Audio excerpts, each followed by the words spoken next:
We're also repeating now that she is a liar, correct? Looks like she didn't bend the knee, so you fired her.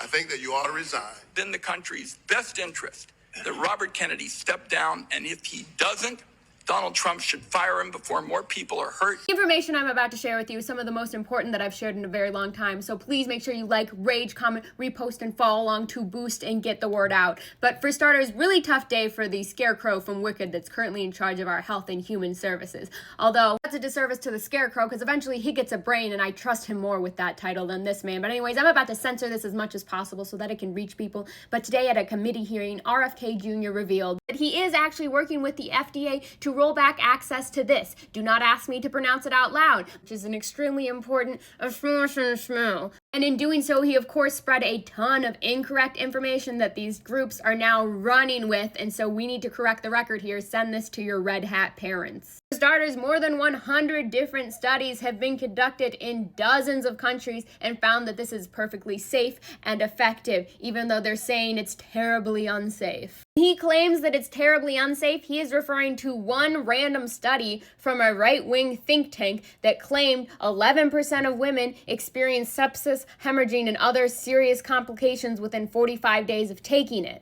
Actual experts have since found a ton of flaws in that studies, on top of the fact that it is neither published in a medical journal nor is it peer-reviewed. So for some reason, counted ectopic pregnancies, which is a thing that happens, as a serious complication. But this neither causes nor worsens those. Those just happen, so they shouldn't have been included in the study. Nevertheless, all of these groups are now running with this completely inaccurate and terribly done singular study to try and push this agenda, while simultaneously ignoring all the studies coming out in states that have restricted women's rights and access, that explain that all of this is actually doing more harm to women than you claim it is doing good, but keep pretending like you're pro-life or whatever.